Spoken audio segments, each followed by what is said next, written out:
Nukenya jenne se amanne harka sifru kunne wayo wayo Nukenya jenne se amanne harka sifru kunne wayo wayo hamenyu manke danka dabarran kuno argine wayo wayo Kero fi karre lubuti dabde boju si bafnan wayo wayo hida fajecha makanu flate shoror ke suman wayo wayo mukti ko tobar mukarrachite ofuma mure sanyi safite sina sormi or mumambe kama firadino me kama amalchenna gadda digde gada do filate hayu oromo hidati nakte duris naftanyan takkanun tonne nukke sambane matana nole firantatu yo mudinni dina tokkumman kane biyashe bafna tokkumman kane biyashe bafna tokkumman kane biyashe bafna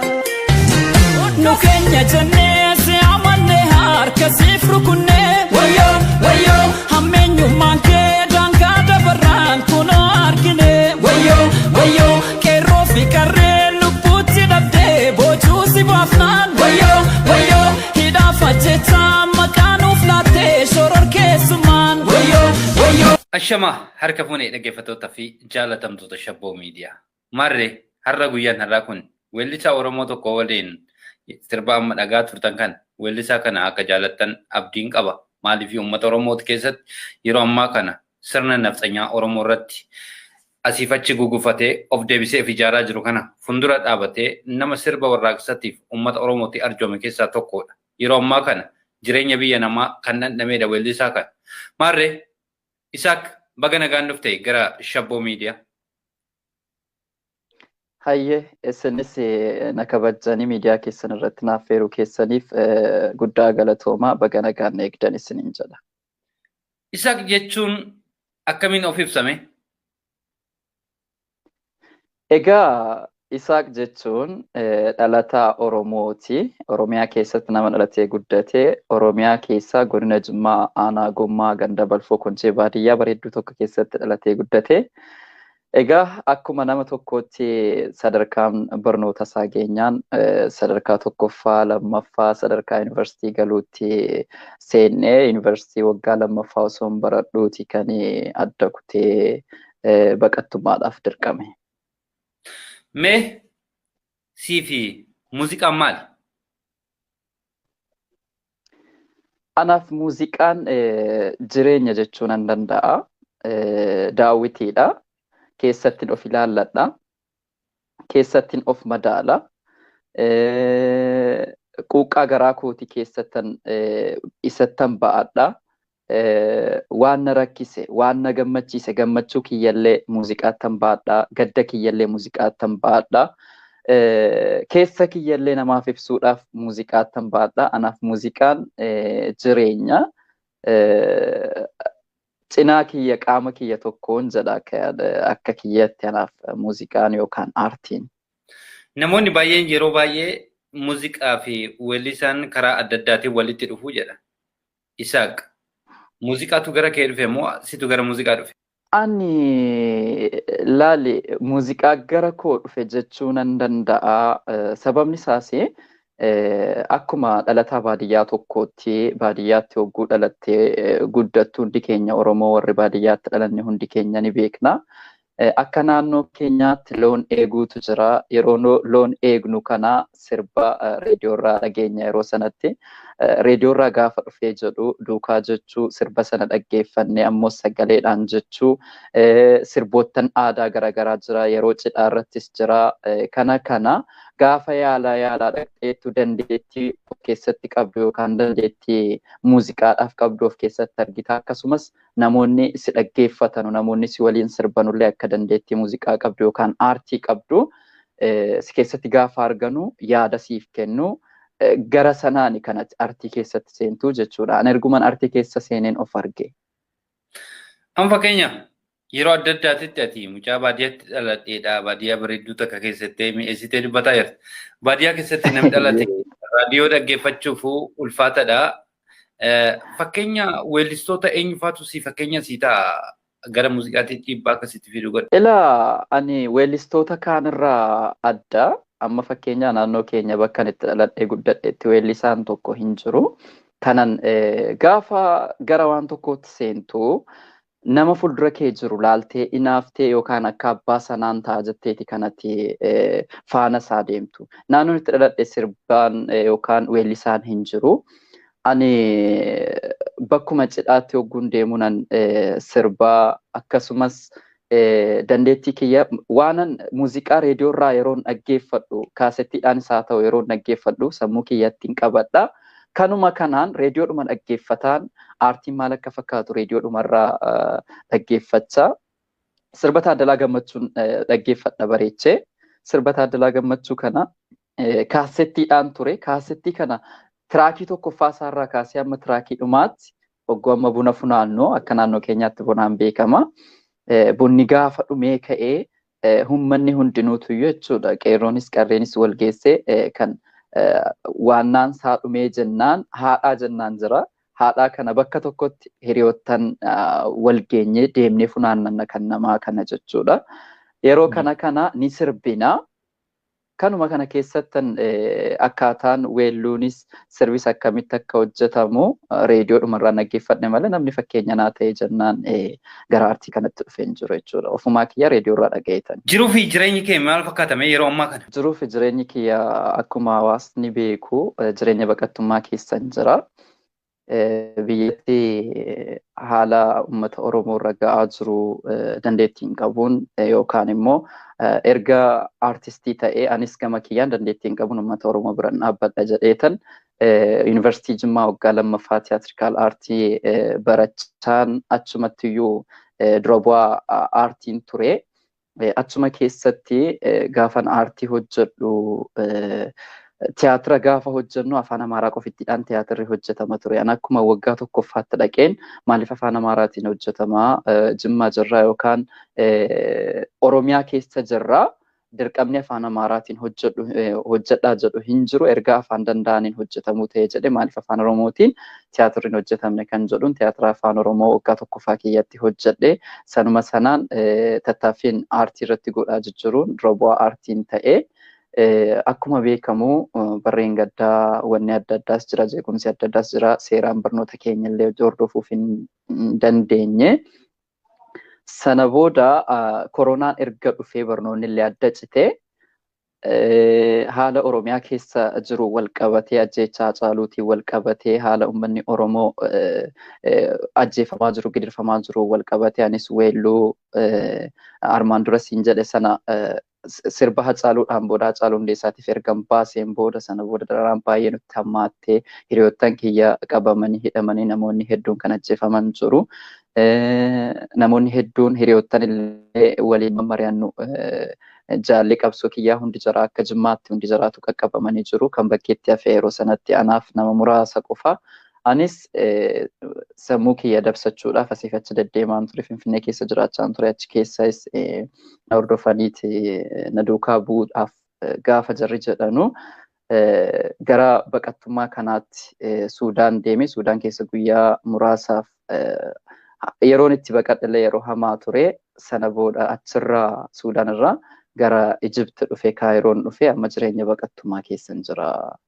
Akkinitti jiru akkas. Fakkeenyummaa guddaa fakkeenya weellistoonni Oromoo yeroo ammaa kana biyya keessaa baqachuuf dhiibbaan irratti ga'u, dararaan irratti ga'u.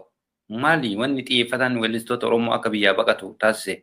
Namoonni biyyaa baqatan gara biyya keessatti galuuf biyya ofii biyya Oromiyaa faarsu yeroo hunda. Isin garuu biyyoon san keessa turtanii sirboota qabsoo hedduu arjoomaa turtan.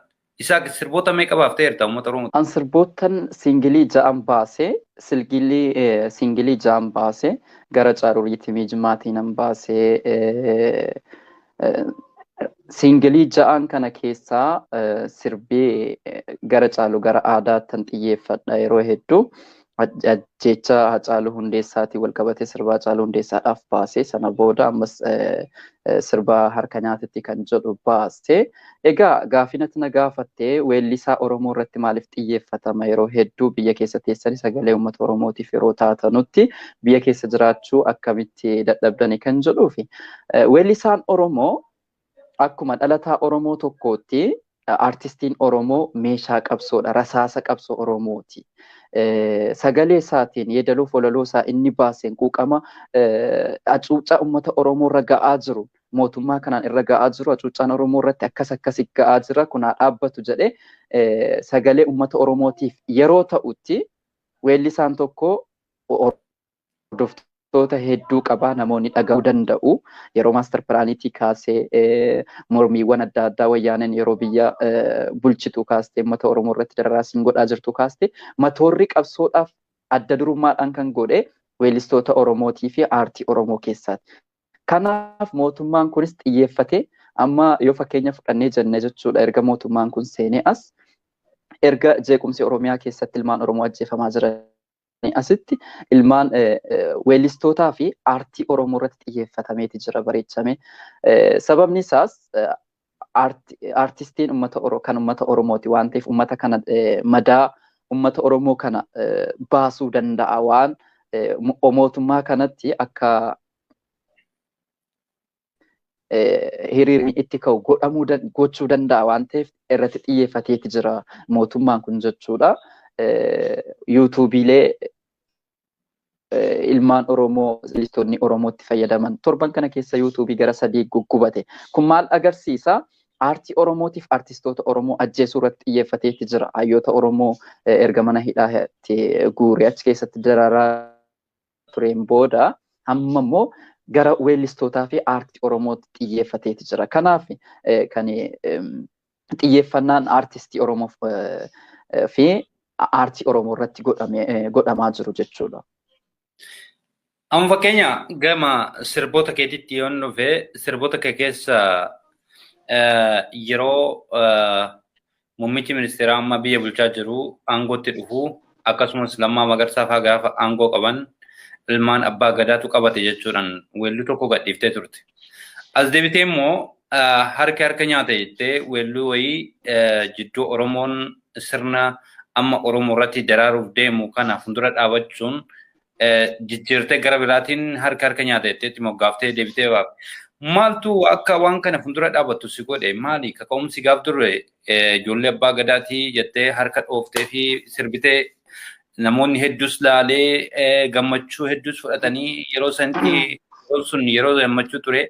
Amma immoo Oromoodhaaf gadda jira. Yeroo gaddaa kana immoo Oromoo bira dhaabattee weelluu kana gadhiifte maal si kakaase? Egaa wanna tokkoffaa jalqaba irratti kanan sirbee filannoo hin qabnu turre akka Oromootti yeroo sanatti jechuudha. Mootummaan kun kan inni dhaabbate filannoodhaan osoo hin taane jarumatu wal muude achuma keessa ture maqaa Oromootiin kan achi keessa jiran xiqqoosi imimmaan haadha hiyyeessaa lubbuu qeerroof qarree dhiiga qeerroof qarree xiqqoo ni dandamachiisaa kan jedhuudhaan uummanni Oromoo lubbuu hedduu aarsaa hedduu itti kaffalee aangoo kana fidee amaanaadha jedhee gaafa itti kennu maqaa Oromoo baadhataniiti jiru. Kanaan dura kan nuti beeknu uummannis kan inni beeku tiim Lammaa jennaan Lammaan baay'ee yeroo sana keessatti hojii gurguddaa hojjeteeti jira. Amaanaa uummanni Oromoo irratti itti kennatee geessisaati ture. Sanuma sanarraan Abiyyiin barree Abiyyi dhufee aangoo erga qabate maqaa Oromootiin erga aangoo irra ba'ee nutis akka Oromoo tokkootti gama keenyaan weelluudhaanis haa ta'u deeggarsa adda addaatiinis haa ta'u bira dhaabbanne akka inni madaa keenya yookaan gaaffii ilmaan Oromoo akka inni deebisuuf gama keenyaan deeggarsa mataa keenyaa godhaati turre jechuudha. Kunis bu'aa yookaan immoo lubbuu qeerroof qarreenitti dhabdee bu'aa ilmaan Oromooti kan inni dhufee aangoo kanarra qabate. Erga aangoo irra qabate amaanaa kana sii kennine si wajjiniin jirra. Amaanaa ilmaan Oromoo sitti kennan kana akka galmaan geessuudha kanan baasee fi inni lammataa xiiqiidhaa fi inaaffaadhaan kanan baasee yeroo sanatti erguman aangoo qabate afaan Amaaraatiin baafii ture sirboonni adda addaa jechuudha.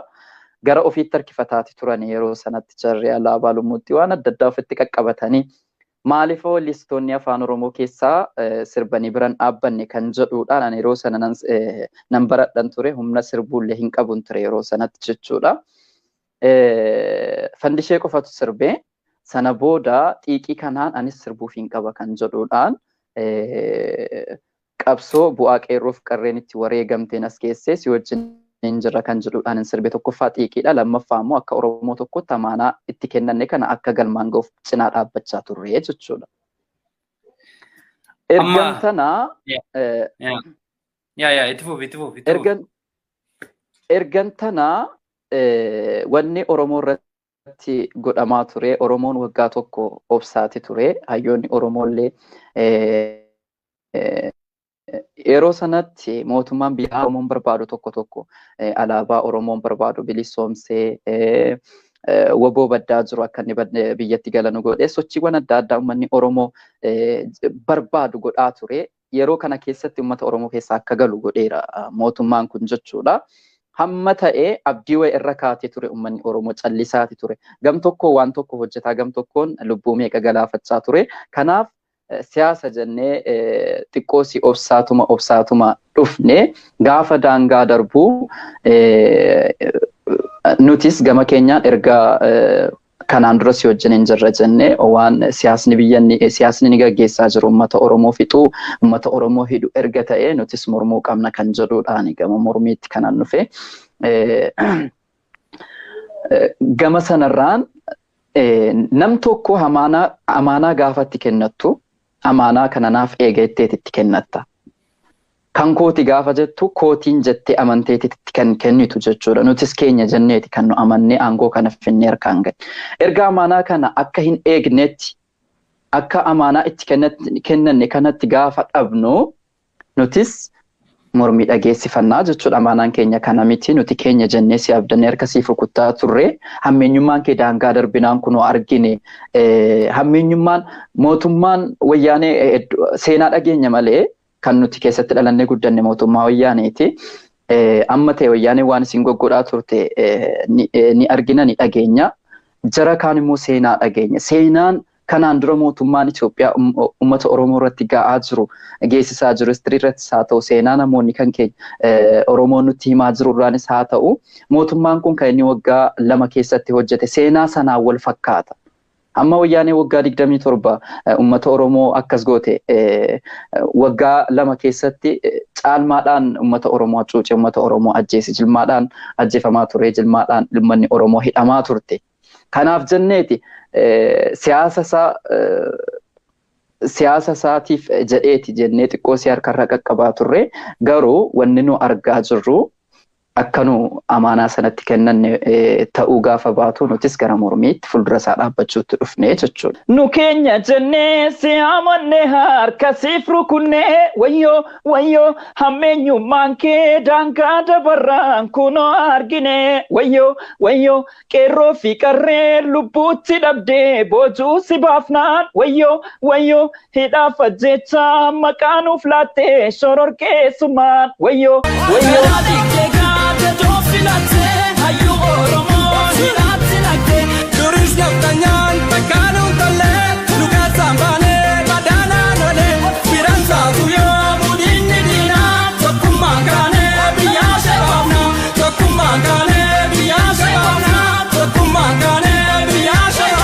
Ammas keessatti mee fakkeenya sirba isa duraa ati baaftee ilmaan abbaa gadaatu aangoo qabate kan jedhu san fakkeenya yeroo san uummanni Oromoo dhugaa fakkaachuudhaan harka dha'aa turan. Egasii boodas fedhii fi hawwiin uummata Oromoodhaa gaaffii ofii deeffachuu biyya ofii mirkaneeffachuu kaayyoo Oromoo karaatitti kufee ni kaasa jedhanii abdiidhaan warroota of ijaaree uummata Oromootti dhufe kana simate uummanni Oromoo jechuudha. Har'a garuu wanni sun kallattii sanitti deemaa jiru. Karaarraa faallaa dugda sanii deemaa jira. Ati immoo fuuldura dhaabattee harka nyaate. Mootummaan kun harka nyaate jettu maal jechuudha? Wanni harka nyaate kun wanti ati mirkaneessuuf uummataaf ibsuu barbaadde maalidha achi keessatti?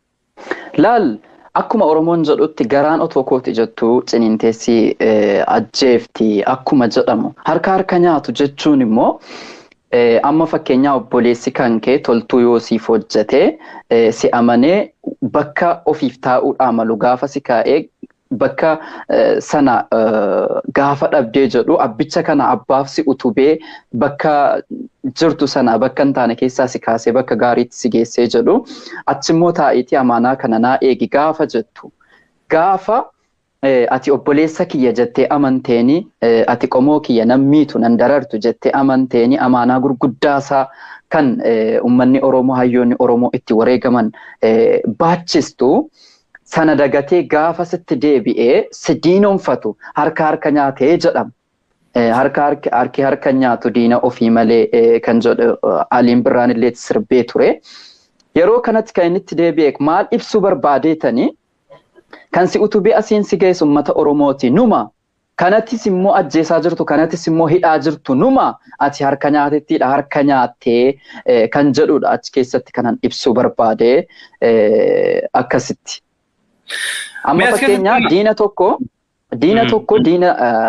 diina kan kee tokko diina kooti jettee fuulleetti irraa of eeggachuu ni dandeessa. Diina kan kee an diina keeti jedhee sitti dhufee atis amma humna keetii of eeggannoo goota.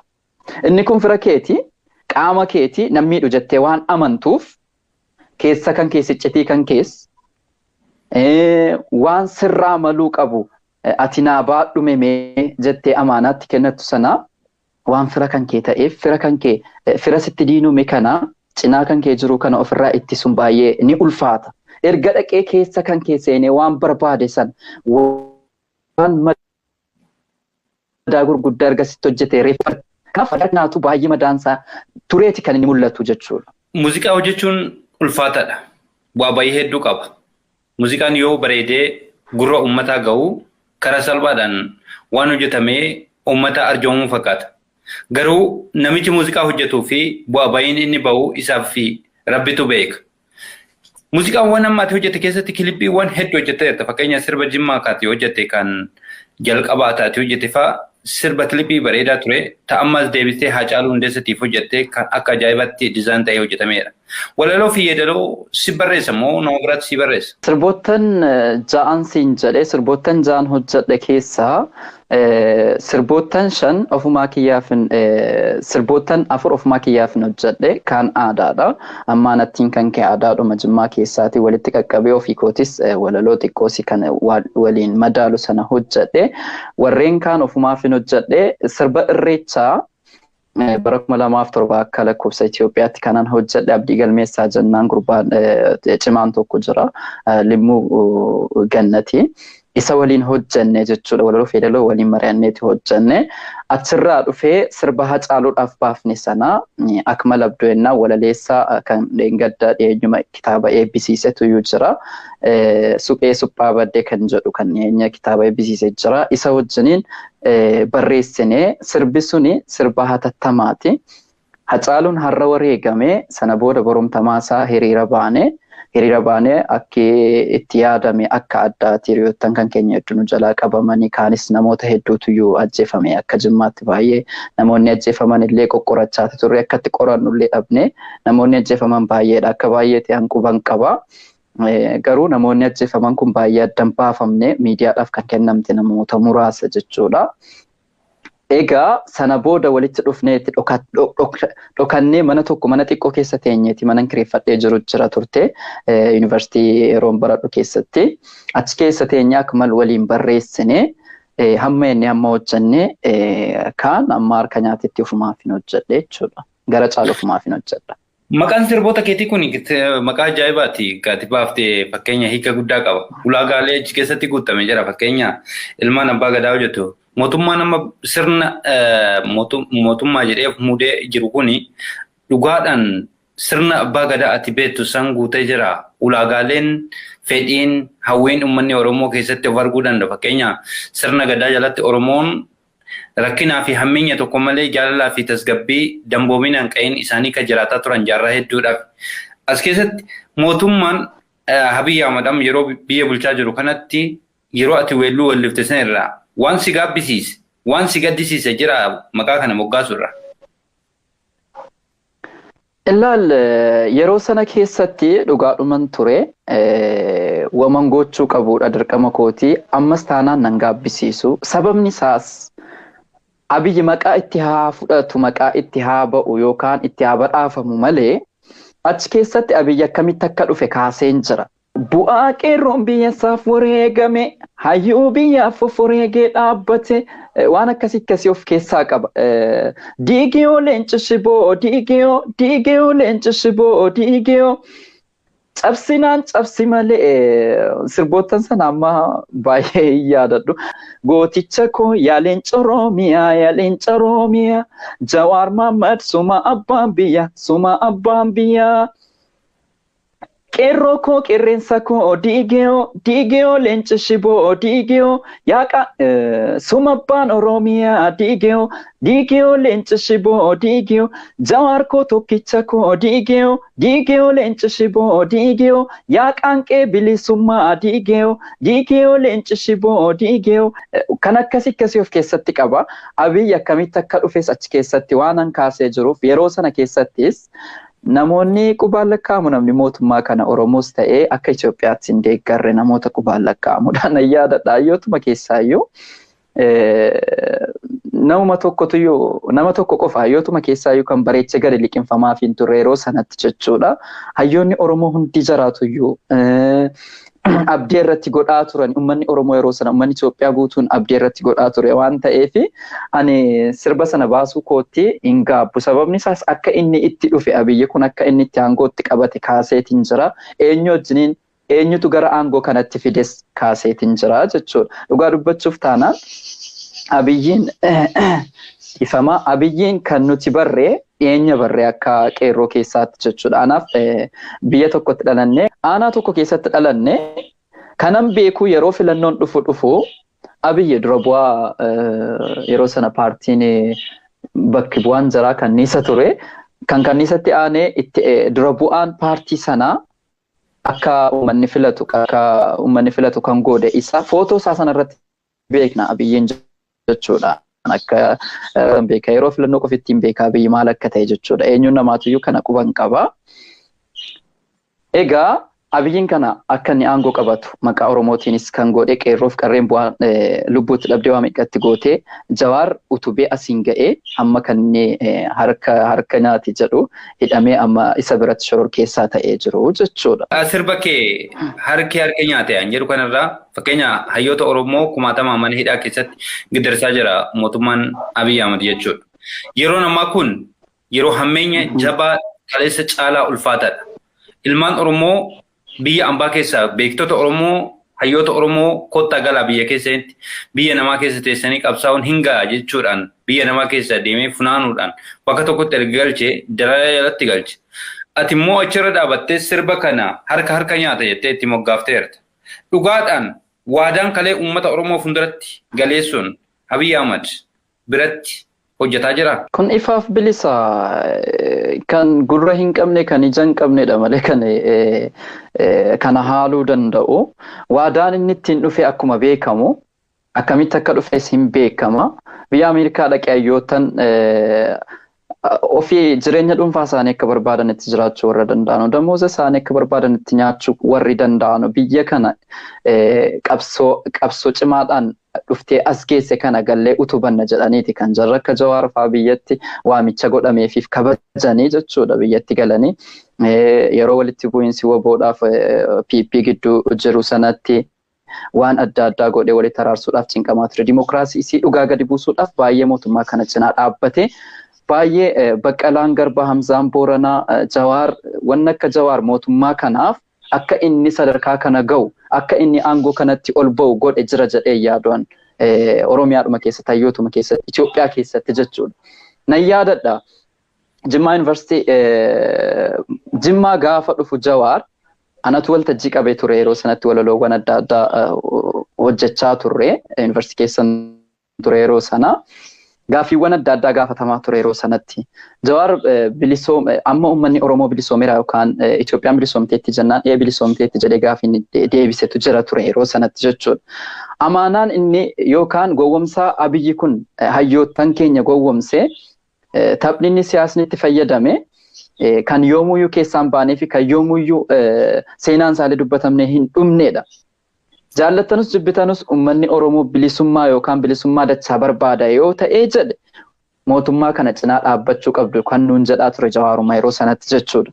Tariit Jawaar wanni kun hin dhufu jedhee yaadeetu osoo hin taane waan beeku qabaachuu danda'a ta'a. Yookaanis immoo yeroo kennaafii jira ta'a. Yookaan wanti jarri waliin hojjetaa jiran akkuma ergasiitti waliin hojjetaa jirru jennee waan yaadnuuf waan akkasiiti jenneeti yaadaa turre jechuudha. Amma yeroo ammaa kana keessatti shororkeessaa godhamanii mana hidhaa keessatti dararamaa jiran har'a guyyaa meeqaffaa jiraati erga nyaataaf dhugaatii dhiisanii. Jarri kun